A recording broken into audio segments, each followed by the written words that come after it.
Hola, hola, muy buenas tardes a todos. Es un gusto ver aquí mucha gente dedicada a los espacios culturales.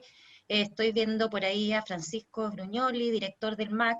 Esperamos también al director del Servicio Nacional de Patrimonio, Carlos Mailet, a los directores del GAM, de Matucana 100, del Museo Fonk, gente también del directorio del Museo Precolombino, así que les agradecemos mucho el interés.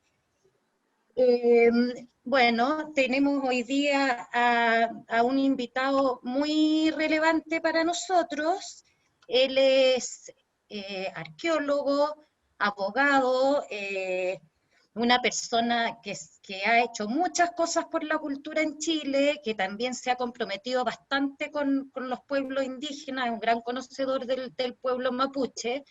Yo por ahí he estado en comunidades atacameñas donde me han contado que hizo cosas bastante relevantes defendiendo algunas comunidades hace muchísimos años. Fue durante mucho tiempo presidente de la Corporación Patrimonio Cultural de Chile y director del Museo Precolombino desde su fundación, y que está cumpliendo el Museo Precolombino 40 años el próximo año.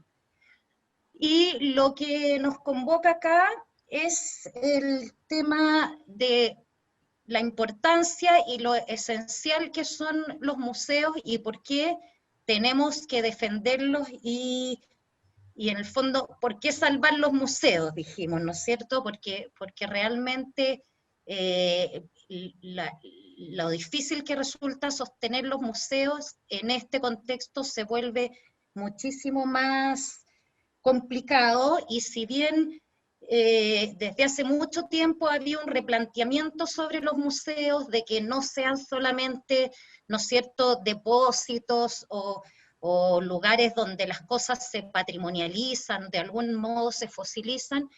eh, Esto en ningún caso ha hecho perder el protagonismo de los museos, todo lo contrario, los museos cada vez más se han vuelto espacios muy importantes para las comunidades. eh, y, y bueno, y está con nosotros aquí Carlos Aldunate y le vamos a preguntar a él. Carlos, buenas tardes. ¿Y por qué salvar los museos?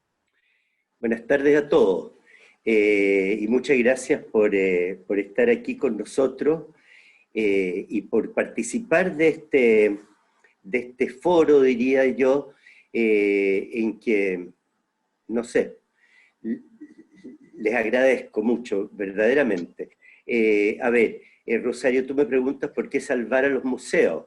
Bueno, los museos son unas instituciones, ¿no?, que tienen una muy larga data en la historia de la cultura occidental. En la historia de la cultura occidental nacieron quizás habría que decirlo, ¿no? Nacieron de los antiguos gabinetes de curiosidades que tenían los nobles y los reyes también y los grandes burgueses europeos. Así entonces comenzaron en primer lugar, como a acumular curiosidades, ¿no?, diría yo. Con posterioridad a esto hubo una actitud, ¿no?, de hacer participar a las comunidades con estas curiosidades, con estos bienes, y así se armaron los grandes museos europeos, ¿no? Los grandes museos que en el caso, por ejemplo, de las colecciones reales, eh, tenían tanta importancia a través de las pinturas y de los retratos, ¿eh? Sobre todo los retratos de las familias reales. En el caso de los burgueses, digamos, de Venecia o de los Países Bajos, ¿no? En fin, de la gente rica, la gente poderosa, en fin. Y así se va formando este gran acervo, ¿no? Que tiene un vuelco muy importante en el siglo XIX, cuando comienzan las grandes las grandes investigaciones, y sobre todo aquí tiene una importancia muy grande el descubrimiento de América y todas las investigaciones que se hicieron en Europa sobre América. Ellos se llevaron, ¿no es verdad?, cantidades enormes de objetos de acá, de América, y como estas colecciones ya comenzaron a ser hechas por investigadores, ¿no? Y por gente que ya tenía una cultura muy amplia, no la cultura decimonónica, es una cultura muy amplia, los grandes investigadores, ¿no? De Humboldt, Darwin, etcétera. Hablamos de toda esta gente, y en Estados Unidos, por ejemplo, se mandaron barcos a todo el mundo para hacer colecciones, ¿no? Entonces, estas colecciones ya comenzaron a ser parte muy importante de la investigación. Y aquí entra entonces un aspecto muy diferente, ¿no?, de los museos. Estas obras no son solamente cosas de curiosidad para ser vistas por una élite, ¿no?, sino que son objeto de investigaciones y por lo tanto aportan al conocimiento de la humanidad, ¿no? Entonces esto es un vuelco muy importante, ¿no? Y estas cosas se comienzan a patrimonializar. ¿Qué significa esto? ¿No? Esto de meter en patrimonio de los pueblos, ¿eh? Entonces, la importancia actual de los museos es la importancia que tiene el patrimonio, ¿no? Los objetos que tienen los museos. En el caso del Museo Precolombino, nosotros tenemos objetos, ¿no?, de alrededor en fin, de más de 10.000 años de antigüedad, ¿eh? Entonces, y estas cosas no solo están para ser vistas y apreciadas y admiradas, sino también para ser estudiadas por todos aquellos investigadores que se interesen en ellas, ¿no? Este es el objetivo actual de los museos. Entonces, hoy día el museo es una cosa, como tú dijiste al comienzo, es una institución que no solo guarda los objetos, sino que los pone a disposición de la comunidad. Y los museos también hoy día, recientemente, han pasado a ser mucho más que eso todavía, porque han pasado a ser una especie de grandes espacios culturales, ¿no? Grandes espacios culturales, importantes espacios culturales. Que acogen a las comunidades, ¿no? Aquí, por ejemplo, tenemos una responsabilidad nosotros con todos los pueblos precolombinos de América y los pueblos precolombinos de Chile, de recibirlos también, ¿no? Y de saber su parecer sobre estos museos. Aquí hay otra cosa que es muy interesante, ¿no? Cómo nos ven los pueblos originarios, ¿no? Los pueblos originarios, ¿cómo ven a los museos? Esa es una cosa que nosotros tenemos que trabajar y tenemos que incorporar a los pueblos originarios también. Sí, una cosa súper importante que como conversábamos antes, ¿no es cierto?, es que no solo ya dejan de ser simplemente espacios de exhibición y de resguardo de ciertos objetos patrimonializados o considerados como patrimonio por una institucionalidad, sino que los museos empiezan a ser cada vez más espacios de participación y donde se construye la memoria y especies de laboratorios donde se generan sentidos y significados para las comunidades. Entonces, eso cada vez está siendo más así, y además las cifras lo demuestran, o sea, el 22,5% de los chilenos visita anualmente algún museo. Eso es una cifra superior a la que encontramos, por ejemplo, en Argentina. A mí me sorprendió eso de ver un estudio reciente.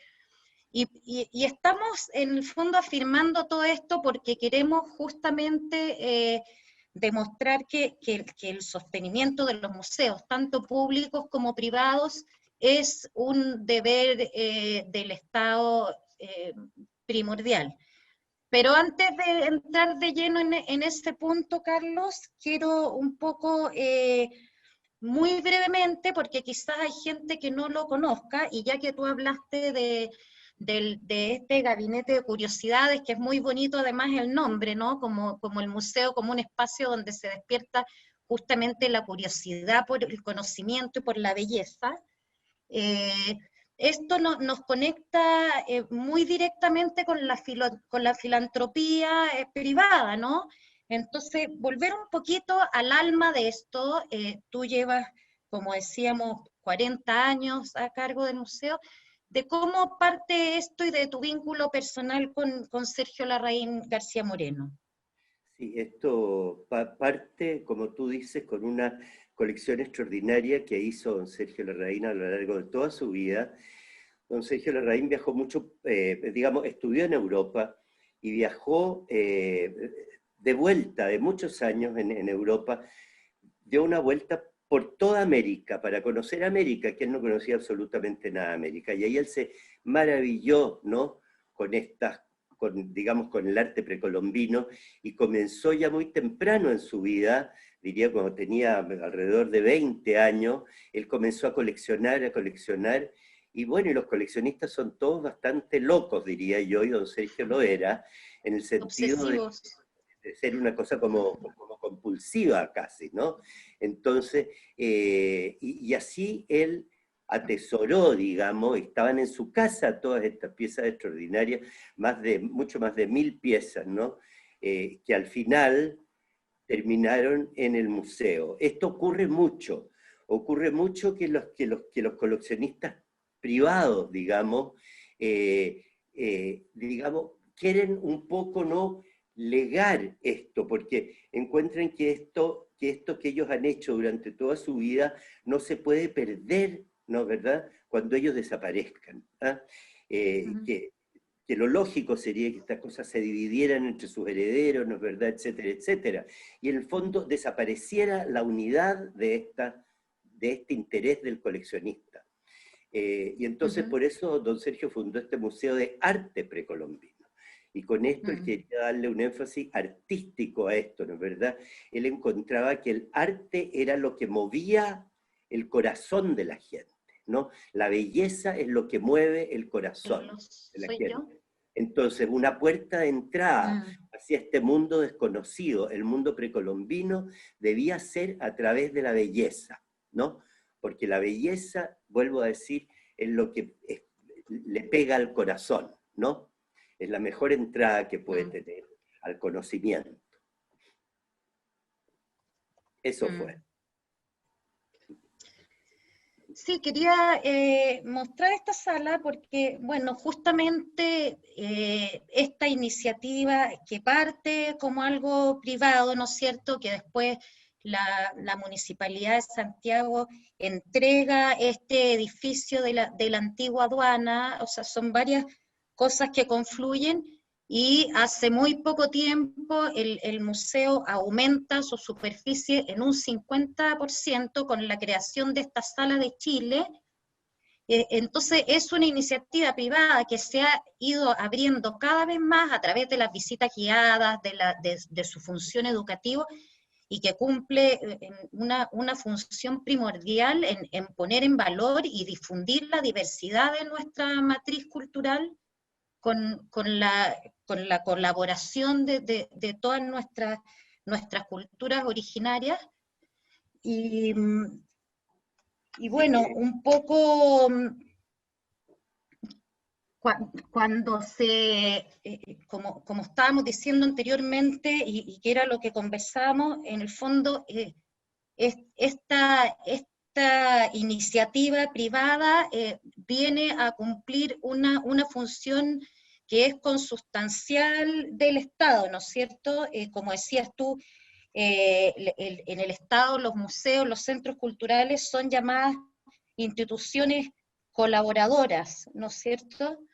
Entonces, ¿qué pasa? De hecho, cuando se crea esta sala de Chile, que es única, que ningún otro museo en Chile la tiene, es justamente esta inversión privada que hace una empresa privada, la que obliga al Estado a generar una glosa fija del Ministerio de las Culturas para el museo. Cuéntanos un poco de eso, para que la gente entienda también un poco la figura. Y aparte, además, ustedes cuando se decretó la gratuidad de todos los museos públicos, se suman a esto dándole acceso a todo el mundo, cobrando 1.000 pesos la entrada, 500 pesos a los estudiantes. Cuéntanos un poco de esto. Sí, bueno, antes a mí me gustaría contar digamos, decir que tal como tú lo piensas, perdón, como tú lo señalaste también, esta iniciativa privada, ¿no?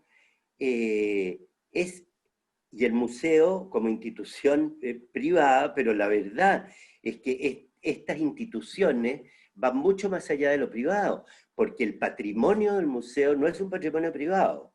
El patrimonio del museo es un monumento nacional. Todos los bienes arqueológicos son monumento nacional, de tal manera que nosotros estamos custodiando bienes públicos. Y además el edificio del museo es un edificio también que es monumento histórico. Así que nosotros estamos de alguna manera, ¿no?, haciendo una contribución enorme, ¿no?, a la cosa pública chilena, ¿no?, a la educación y a la cultura chilena. Y es por eso entonces que esta ampliación que tú hablaste, que fue una cosa enorme, ¿no? Más de casi 20 millones de dólares que hizo la minera escondida, precisamente esto, ¿no es verdad?, atrajo el interés del Estado, ¿no?, para que esto se concretara, ¿no? Y entonces por eso nos dio un aporte importante digamos, no tan importante la verdad, porque solo financia un 30% de la actividad del museo, ¿no? Así que esto, claro, pero lo que yo quiero decir en independiente... el fondo es que esta cosa que de alguna manera es privada, no lo es, ¿no? No lo es. Y por eso entonces es que la cosa pública, ¿no es verdad?, debe apoyar también a todas estas instituciones, ¿no? Porque en el fondo estamos hablando de patrimonio y de patrimonio de la nación. Y sin embargo, todos los museos, sean privados, públicos, tengan esta figura pública privada, como tiene, qué sé yo, el Centro Cultural La Moneda, o el GAM, o Matucana 100, indistintamente del modelo de gestión, al parecer la inmensa mayoría de los museos en Chile tienen que hacer gestión propia de recursos, porque siempre es insuficiente. Y entonces, la gran pregunta es si el Estado se está haciendo cargo de estos espacios que son fundamentales para generar sentido, para generar cohesión de las comunidades, para consolidar la identidad cultural, que tanto, porque no solo son los objetos, ¿no es cierto?, sino que todo el patrimonio intangible, todos los significados y toda la memoria que está presente en esas colecciones, y realmente lo que queremos preguntarnos es si el Estado realmente se está haciendo cargo y por qué es tan importante, obviamente, salvar los museos. Y les quiero contar que ustedes a través del chat pueden ir haciendo sus preguntas, sus comentarios, y nosotros en los últimos 20 minutos vamos a ir recogiendo todas estas inquietudes y preguntas, y ojalá pongan su nombre también, porque hay algunas personas que tienen otros nombres en su identificación del Zoom.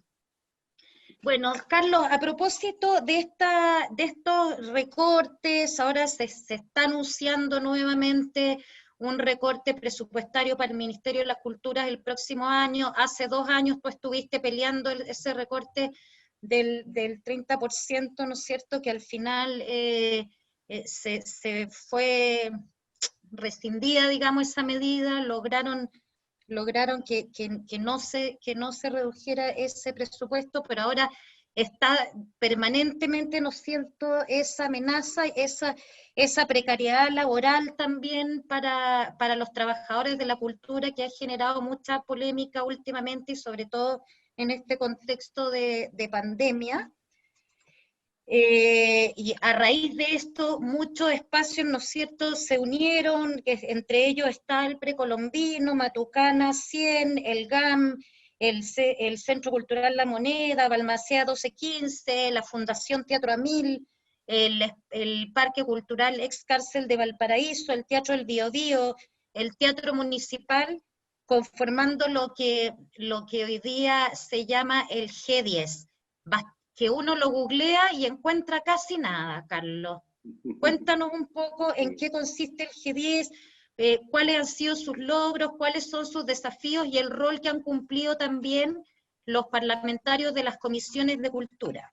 Sí, mira, la verdad es que el G10 es una organización absolutamente informal que fue formada, digamos que nació porque todas estas instituciones nos vimos afectadas con 2 años, el año antepasado y el año pasado, nos vimos afectados con recortes, ¿no? Entonces fue una verdadera proeza, digamos, que hubo que hacer para revertir estos recortes en el Parlamento, ¿no?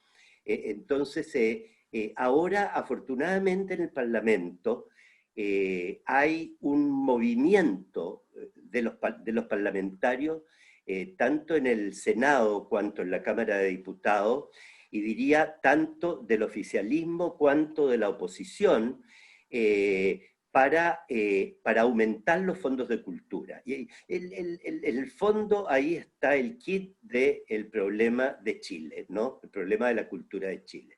Nosotros tenemos un 0.3 y fracción, digamos un 0.4 del presupuesto nacional que se le da a cultura, ¿no? Y según la OCDE y todos los... tenemos que tener al menos un 1%, pero al menos entre el 1 y un 3%, pero el 1% es el mínimo. ¿Ah? Entonces es muy interesante esta iniciativa de los parlamentarios, ¿no? Que, presididos, digamos, por las comisiones de cultura, ¿no? Que elevaron una carta al presidente de la República, ¿no? Hace muy poco, hace alrededor de un mes, diciendo que ellos solicitaban que el presupuesto de cultura fuera el 1%, ¿no? Esto es muy importante. Es una buena campaña y bastante clara como para que toda la gente se sumara a defender ese 1%, ¿no? Exactamente, exactamente. Estimamos que esto es demasiado importante para la cultura en Chile, ¿no? Sin perjuicio también de involucrar a los privados, porque este es un asunto de todos, ¿no? Este es un asunto de todos. Entonces, digamos, todos tenemos que comprometernos con esto, ¿no? Yo creo que, claro, en estos momentos, además, en estado de pandemia y todo lo demás, digamos, es importante que los privados también, las grandes empresas, en las regiones también, ¿no? Aquí está el Teatro Biobío, está el Parque Cultural de Valparaíso, en fin. El Museo Funk, tenemos a alguien acá. Etcétera, etcétera, ¿no? Que las regiones se comprometan con esto, ¿no? Y que aquí en la región metropolitana, que es donde está el centro cultural también de Chile, también se comprometan las grandes industrias, las grandes empresas chilenas, ¿no? Con salvar a los museos, como dice este programa. Carlos, por ejemplo, ahora la situación se vuelve súper crítica y como hablábamos antes, el hecho de que no hayan visita a los museos en este tiempo, en esta situación que hemos estado viviendo, no significa que sean espacios que dejen de tener un sentido, ¿no es cierto? Porque son espacios de investigación también para los investigadores, de generación de conocimiento, Entonces, eso es súper importante también, como comprender eso, comprender todo Perdona, lo que Rosario. implica. Sí, ¿Mm? perdóname si me permite. No solo eso, sino que todos los museos estamos haciendo una labor a través de la web, ¿no? Y de nuestros espacios digitales Claro, para difundir todo lo que es nuestro patrimonio. O sea, digamos, claro, ya la cosa presencial, ¿no es verdad? Que no podemos tener, desgraciadamente, por disposición de las autoridades, ¿no? No podemos abrir los museos. Entonces ahora todos los museos se están abriendo al público a través de las redes sociales y con programas claro. sumamente interesantes y valiosos, ¿no? Mostrando su patrimonio.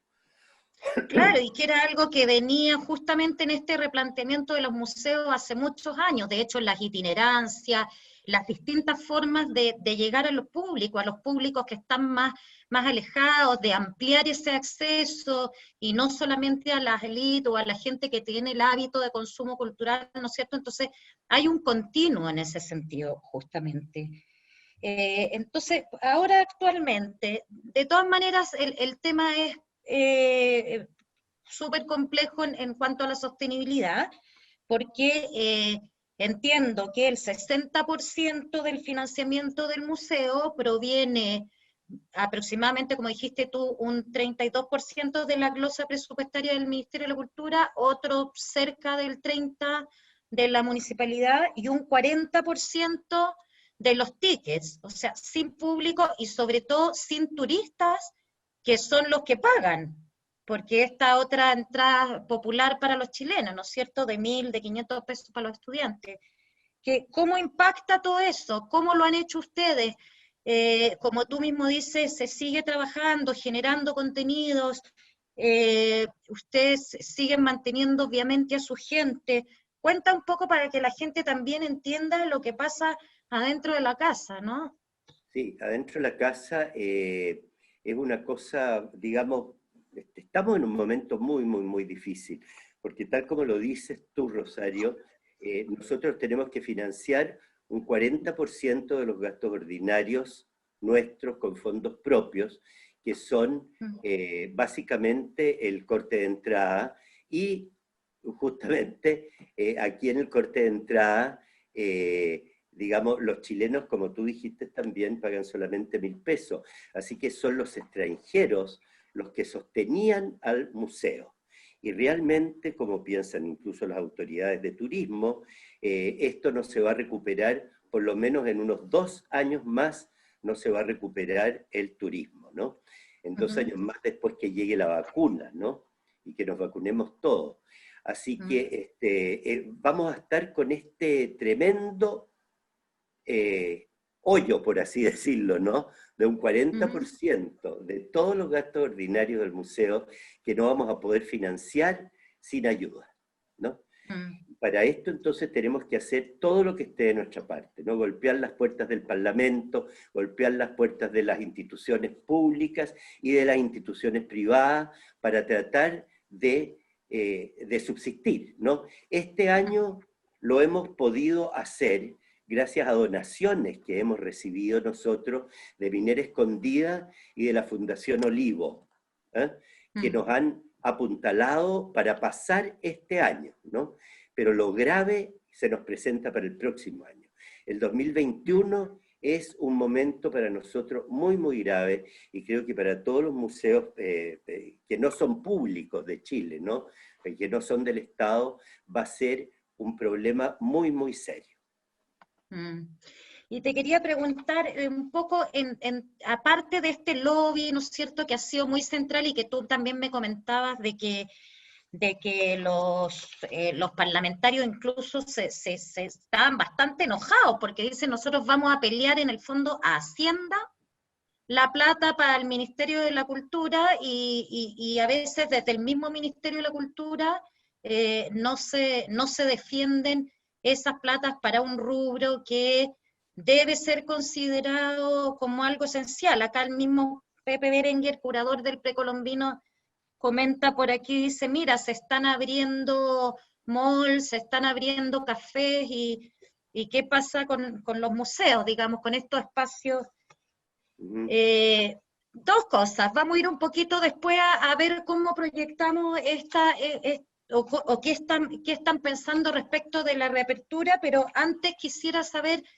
aparte de este lobby con los parlamentarios y todo, ¿qué acciones, se han articulado acciones conjuntas que sean efectivas entre estos espacios que pertenecen al grupo de los 10? Y por otro lado, Bueno, otras personas que están aquí presentes, está el director del MAC, Francisco Bruñoli, como hablábamos, está uno de los directores del Museo Funk, hay distintas personas de distintos espacios que, disculpen si en este minuto no los puedo visualizar a todos. ¿Está abierto esto para que todas las instituciones, los espacios culturales se puedan sumar, puedan alinearse con ciertas estrategias? sí, hay varias, ¿Qué pasa con eso? sí, hay varias iniciativas, ¿no? Y hay varias, de alguna manera, distintos tipos de asociaciones de la cultura que se han, digamos, que han reunido instituciones, ¿no? Los artistas tienen uno, la gente de teatro, en fin, hay distintos, ¿no? Ujú. Una también, la Unión Nacional de Artistas, es una cosa muy interesante y muy importante. Y estamos todos luchando en el fondo para lo mismo, ¿no? Y estas instituciones que se agrupan entre estas 10 que tú nombraste, somos todas instituciones muy distintas, fíjate que aquí hay instituciones que se dedican a la educación artística de menores, ¿no? En riesgo social, como Balmaceda Arte Joven. Está el Teatro Municipal, está el Museo Violeta Parra, en fin, está el Teatro Amil, ¿no? Que también está realmente muy, muy aproblemado, ¿no? Matucana 100, en fin, el Centro Cultural La Moneda está también sumamente problemado, ha tenido que suspender todas sus importantes exhibiciones de este año, etcétera, etcétera, ¿no? Ujú. Esto también hay que decirlo, ¿no? Es una cosa que Mm. está pasando no solo en Chile, sino que en otras partes también. Acabo de saber, por ejemplo, que el Sí, Metropolitan Opera afuera, en Nueva York, ¿no es verdad?, ha suspendido todas sus actividades para la temporada mm, 2021. También se sabe que hay como mm, como el 30% de los museos en Norteamérica que va a tener que cerrar. Y eso pasa en mm, Norteamérica, no pasa en Europa. Eso es interesante constatarlo también, porque en Europa el Estado se ha hecho cargo de la cultura en Europa, ¿no? Y se ha comprometido mm, 100% con la cultura, ¿no? Y con los museos son casi todos estatales, etcétera, etcétera. Sí. Aquí, desgraciadamente, mm, no es verdad, estamos en otra parada cultural. Y la verdad es sí. que, claro, sí, el 0,4%, ¿no? por ciento del financiamiento de la cultura lo atestigua así, ¿no? Mm. Bueno, ahora el Metropolitan que nombrabas tú y el MoMA en Nueva York que reabrieron, pero con un montón de medidas de distancia social, ¿no es cierto?, de higiene, de señaléticas, de un montón de cosas. Bueno, y el MET dice que solamente en los 5 meses entre marzo y agosto perdió 100 millones de dólares. Así que, claro, Así es, pero acá nos... ¿Mm? perdón, Rosario, yo me refería no al Metropolitan Museum, sino que me Ah, ya, ya. refería a la ópera, al Ah, Metropolitan ya. Museum. Sí, claro, que cierra hasta, por lo menos, dice el comunicado, hasta que haya llegado la vacuna, Mm, ¿no? Y un año después que llegue la vacuna, una cosa así, ¿no? ujú. Sí. El Museo de Historia Natural, ahora ya está aquí el director del Servicio Nacional de Patrimonio, Carlos Mailet. Lo saludamos, muchas gracias. El Museo de Historia Natural, él estuvo visitándolo justamente ayer, que se supone que ya tienen todo un protocolo listo para reabrir. No sé si tú estás al tanto. ¿Y qué han estado pensando ustedes en el precolombino? Mira, ¿Visualizan eh, algunas fechas posibles? Mira, antes que nada hay que decir lo siguiente. Nosotros podemos pasar incólumes todo este año con un resultado cero, gracias a estas dos grandes donaciones de estos filántropos que nos ayudaron, pero no solamente con eso, porque hicimos un ahorro importantísimo bajándonos los sueldos todos nosotros, y además ahorrando todo lo que pudimos ahorrar estando el museo cerrado, ¿no? Porque el museo, digamos, los gastos de un museo abierto son muy distintos a los gastos de un museo cerrado, ¿no? Entonces, nosotros, y eso es lo que nos pasa a nosotros, a diferencia de los museos públicos, digamos, ¿no? Nosotros tenemos que, para abrir, tenemos que tener, digamos, tenemos que tener fondos para abrir nosotros. Primero, antes de los protocolos, tenemos que tener el financiamiento que implica el gasto de electricidad, el gasto de guardias, el gasto de aseo, los gastos de sanitización, etcétera, etcétera, etcétera. Para abrir nosotros estamos en una situación muy complicada, ¿no? Nosotros pensamos abrir a fin de año y por cierto que estamos haciendo un plan y un protocolo para seguirnos, ¿verdad?, con todas en fin, con todas las prevenciones de seguridad y de sanidad que están haciendo todos los museos del mundo, ¿no? Así que eso por supuesto que lo estamos estudiando y tenemos que financiar eso, pero lo más difícil va a ser financiar los gastos generales del museo en su apertura. Y este nuevo recorte que se anuncia para el 2021, tú ya sabes que está como entre el 15, el 20, ¿cómo lo ven? Lo que se anuncia... ¿Cómo van a tratar de revertir eso? Extraoficialmente se anuncia que va a ser un 15% para todas estas instituciones colaboradoras del Estado, porque no hay que perder de vista eso, ¿no? Nosotros tenemos estos fondos del Ministerio de la Cultura, a través de la glosa, ¿no es verdad? Perdón, a través del Ministerio recibimos los fondos de la glosa, porque fuimos declarados por el Estado, ¿no?, colaboradores de la cultura. Esa es la razón por la cual nosotros tenemos este aporte.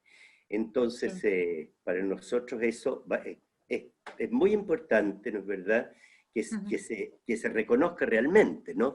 Entonces, lo que nosotros estamos haciendo con estas 10 instituciones es ya haciendo lobby, ¿no?, con todos los parlamentarios para que el ministerio, ¿no es verdad?, a través de la DIPRES, porque digamos el ministerio también tiene que seguir las ordenanzas que le da la DIPRES, ¿no?, y el Ministerio de Hacienda.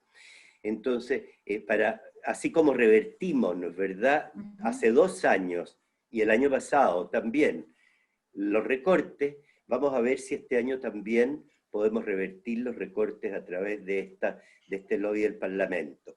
Esto es Hay agotador. que presionar con esta campaña del 1%, pero ¿alguien centraliza esto? O sea, si gente aquí que está de otro espacio, de otro museo, dice, ¿a quién me dirijo para sumarme a esto?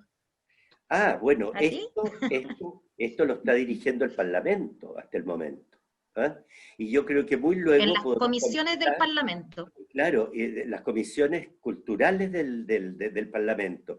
Y yo creo que muy luego nosotros, ¿no es verdad?, estas 10 instituciones, tenemos que iniciar un movimiento ciudadano para esto también. Oye, bueno, se nos ha ido increíblemente volando el tiempo, porque ya son las 7:15, así que voy a empezar a transmitirte, Carlos, algunos mensajes. Bueno, nos hablan, por ejemplo, de Nicolás Troncoso, nos dice que algunos museos, como el Ferroviario y el Museo de Ciencia y Tecnología, no han logrado ningún apoyo estatal y que están al borde del cierre. Bueno, lo quería decir porque sin bien pregunta, es importante también que se puedan visibilizar esas demandas y también nos comenta Rafael Torres del Museo Baburitza de Valparaíso, también un museo municipal, ¿no? Que están muy preocupados por la poca disposición hacia los museos regionales. Y nos comenta también Pancho Mena, que me parece interesante su comentario, que él fue subdirector muchos años también del Precolombino, arqueólogo, que dice, si bien toda esta forma de generar el acceso a las colecciones virtualmente, claro, y permite justamente vincular a la gente con los patrimonios, eh, ¿cómo ves tú esta pérdida del contacto también presencial, que por lo visto para él es bastante irreemplazable? Es totalmente ¿Cómo irreemplazable, sientes que completamente. impacta eso? Completamente, porque de alguna manera, mira, en este momento estamos tan acostumbrados a lo digital, ¿no?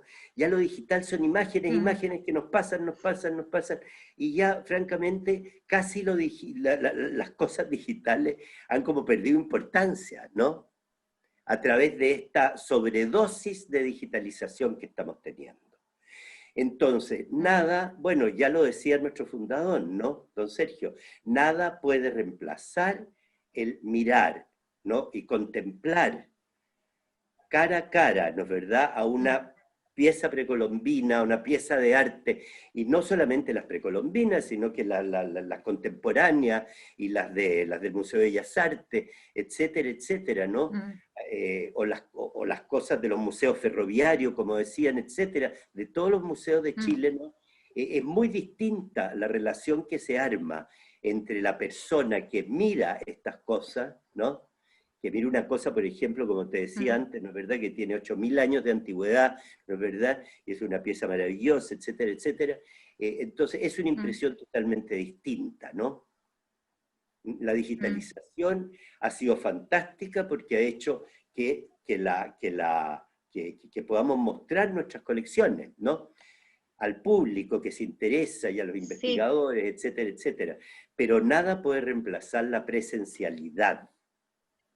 Eso es lo que yo pienso personalmente, ¿no? Pregunta, sí, bueno, y además esto como espacios de encuentro, y justamente el Museo Precolombino, espacios de en realidad de diálogo con gente perteneciente a las comunidades, que es algo que estamos viendo que es cada vez más necesario, o sea, desde la cultura y no desde otras situaciones como lo que vemos en el caso de las comunidades mapuche, por ejemplo.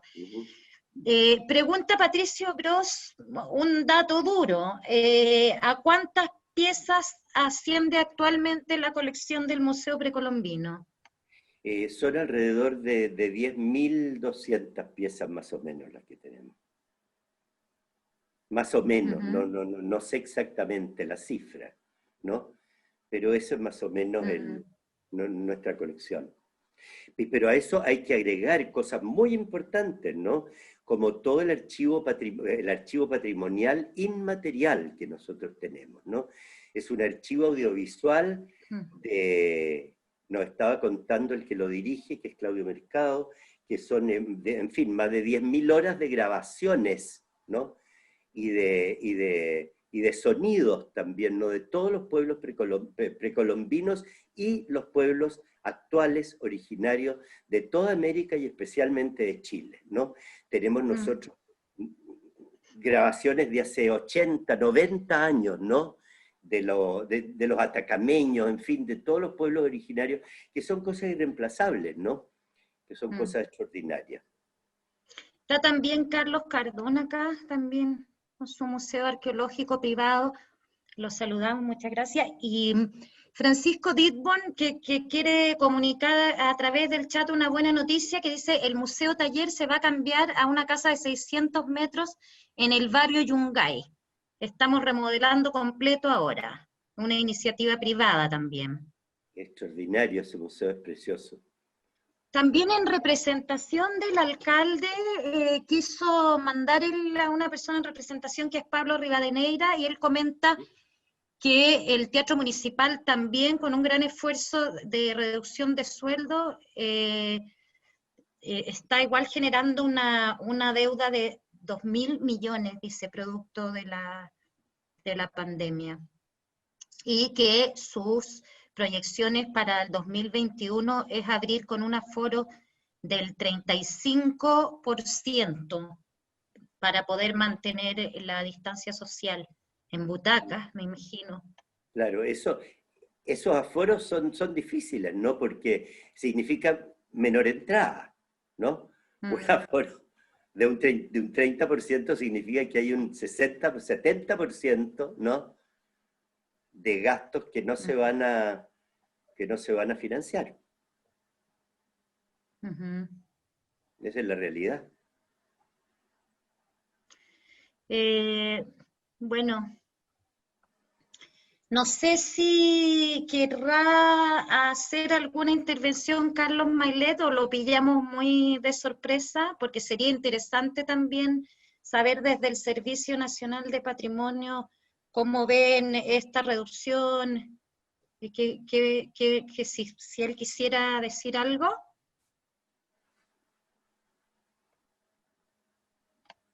Tendría que darle la Hola, palabra. Rosario. Ahí. Sí, ahí se escucha. Sí, perfecto, Carlos. ¿Se escucha, Rosario? Sí, perfecto. Te oímos. Sí. Estaba en este minuto en el Consejo de Monumentos Nacionales y me salí unos minutos para poder estar aquí también escuchando a Carlos, a todos ustedes, las consultas que han tenido. Es un tema bastante delicado, bastante sensible. Yo creo que no solo cruza el ámbito político, yo creo que el diagnóstico uno lo tiene que ampliar un poco más. Yo creo que esta visión de que depende solamente de una entidad política llamada Congreso o un ministerio, es una visión un poco más reducida. Yo creo que hay que ampliarlo a la sociedad civil, hay que mirar ejemplos internacionales, hay que aumentar la capacidad de gestión también. Yo creo que en el sector patrimonial nosotros, los que hemos trabajado en el servicio público, pero también en el sector privado, sabemos las dificultades de cuando uno está en el sector público poder mantener los presupuestos, sobre todo cuando está en la materia de cultura y patrimonio. Por eso se hace primordial hacer vinculaciones efectivas con respecto a las vinculaciones privadas con el ámbito público. Yo creo que el escenario de la pandemia nos está desafiando precisamente en ese sentido, en ser innovadores, en crear modelos de gestión distintos, en poder invertir de otra manera, porque el Estado no es digamos, un saco de payaso. O sea, es muy reducido. Nosotros, por ejemplo, en el servicio del patrimonio, lo más probable es que quedemos con un presupuesto más reducido, como todos los servicios públicos, y no solo en Chile, sino que vean los casos de nuestros vecinos y vean los casos del hemisferio norte. Es así. Y vamos a quedar incluso en mejor opción. Pero yo creo que eso nos desafía a todos los que estamos trabajando en eso a tener una perspectiva mucho más constructiva con respecto a la gestión de nuestros museos, a generar relaciones con el comercio, con el trabajo, con otras visiones. O sea, los que conocen el Louvre saben que debajo de ese museo hay un mall.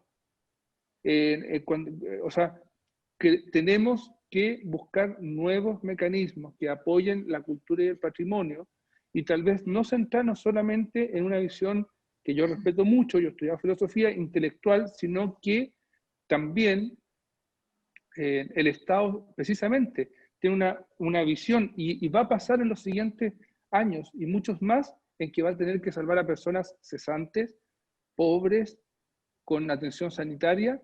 Entonces va a tener las prioridades donde tiene que tenerlas. No es inválido eso.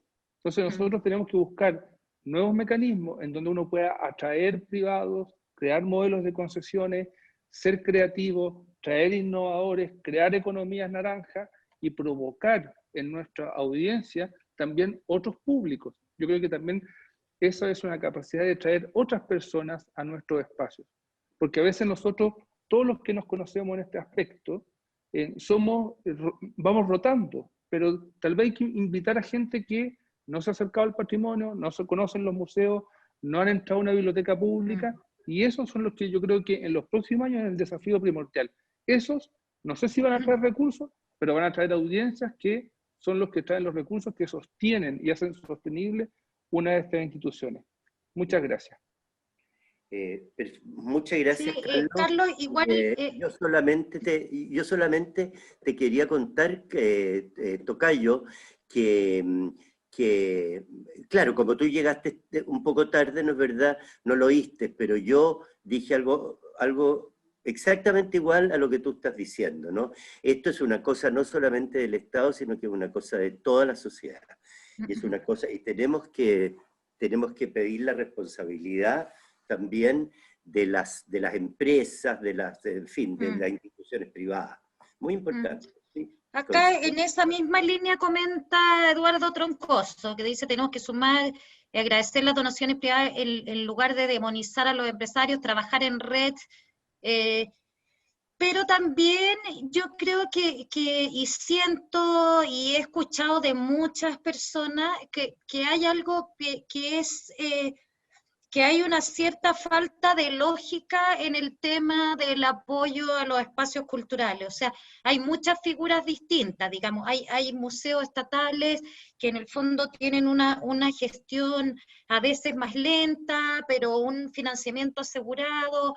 Hay gente que hace mucha gestión y tiene partidas presupuestarias menores. Hay privados que cumplen una gran función pública y tienen que ser mucho más autónomos.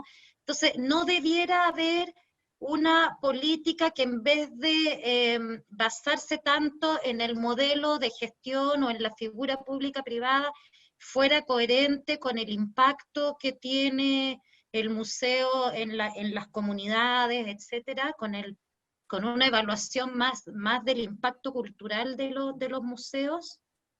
¿Cómo ves eso? Sí, mira, yo creo que la gran lucha de la cultura en Chile es obtener el 1% del PIB, ¿no? Eso es, digamos, a mí me parece primordial, ¿no? No es una cosa de este museo, de otro museo, de esta institución cultural o la otra. Yo creo que hay que reforzar la cultura. Y en ese sentido, con el ministerio, al ministerio nosotros le hemos dicho siempre, ¿no es verdad?, que todas las instituciones colaboradoras del Estado estamos para apoyar al Ministerio de la Cultura, porque tenemos el mismo fin, ¿no es verdad?, tenemos los mismos objetivos que el Ministerio de Cultura. Entonces, nosotros queremos trabajar con ellos, ¿no? Queremos estar con ellos, trabajar con ellos, para obtener el 1%, el ansiado 1%. Sí, es importante también vincular digamos, ese lema que es bastante sencillo para unificar a la gente, digamos, de defender este 1%, y también insistir en la importancia que tienen estos espacios, justamente ahora que estamos hablando de nuevo pacto social y de un montón de desafíos que tenemos como sociedad, que son espacios de encuentro donde se construyen, donde también se confrontan las memorias y podemos, en el fondo, son espacios donde podemos llegar a identificar qué es lo que nos une, qué es lo que nos separa, cómo es el país que queremos proyectar. O sea, creo que es bien, y además espacios que mejoran la calidad de vida de las comunidades. Yo también estaba mirando un estudio acá, no sé si finalmente llegó Paz Undurraga, que lo había hecho ella, de lo importante que eran como lugares de estar también, todos los lugares como espacio, o sea, la gente entra incluso al baño en el museo. No sé, hay un montón de cosas que tienen que ver con el aporte que hacen al mejoramiento de la calidad de vida y de una manera democrática los espacios culturales en la ciudad. Gemma Swinburne, acá algo bien particular, pero que me pide que si tú puedes comentar cómo el equipo editor del libro Estrecho de Magallanes, 3 descubrimientos, que ahora que se cumplen los 500 años, ¿no es cierto?, de Magallanes, de la fundación de Punta Arenas, ¿no es? No, mal? del paso de Hernando de Magallanes por el Estrecho. Ya. Dice que han sorteado esta pandemia saliendo airosos con el libro que se va a presentar el 8 de octubre. Así es. ¿Quiere dar a conocer esta noticia, Gemma? A ver si cuentas algo breve sobre eso. ¿no? Eso ha sido muy lindo. Con el Banco Santander nosotros tenemos una historia muy larga de 30 años de publicaciones, digamos. Y todos los años sacamos una, de repente cada 2 años una más grande, pero ahora estamos sacando anualmente. Y la verdad es que el equipo fue un equipo extraordinario que ha trabajado en forma incansable durante toda la pandemia. Yo creo que este es un libro de la pandemia, ha sido una cosa extraordinaria. Nos reunimos con la Universidad de Magallanes, ¿no es verdad? Y estamos haciendo este libro que no se trata de la llegada de Hernando de Magallanes, porque a nosotros nos gusta siempre, ¿no es verdad?, retrotraer las cosas al momento en que el hombre descubre. El hombre descubrió Magallanes, ¿no?, hace más de 10.000 años, ¿no?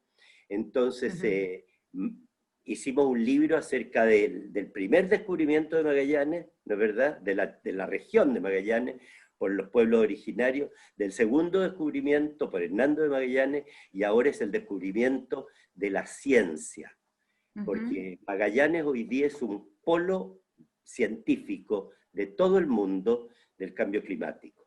Entonces es muy interesante este libro que comienza con los pueblos originarios y llegan hasta el momento actual, ¿no es verdad?, viendo los últimos avances científicos que aporta Magallanes y los científicos de todo el mundo, ¿no?, a través de esta publicación. Bueno, ya estamos llegando al final. Bueno, yo me quedo con la idea de que tenemos que nosotros, incluso como Patrimonio Cultural de Chile, liderar esta campaña del 1%, que levantemos, digamos, esta bandera entre todos, uniéndonos los espacios públicos, privados, los grandes museos nacionales, los espacios pequeños, regionales.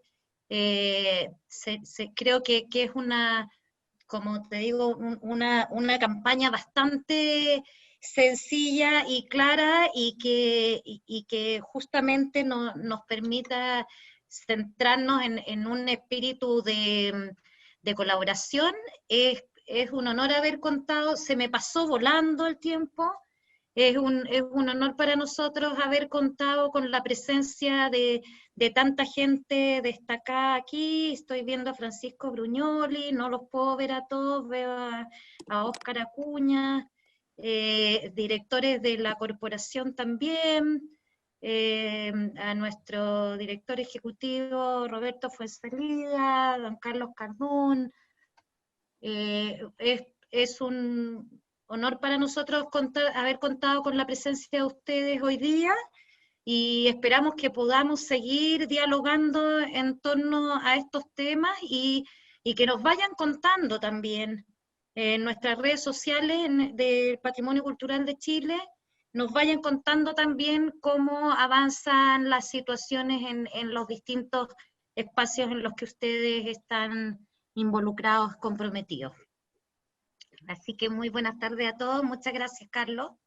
Muchas gracias a ustedes, muchas gracias a la Corporación Cultural de Patrimonio Cultural por esta invitación y por digamos, espacio que me han dado, ¿no es verdad?, para transmitirles algo de nuestra labor y de nuestras preocupaciones actuales.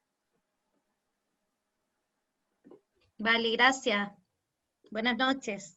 Buenas noches, muchas gracias a ustedes, muchas gracias. Chao, chao.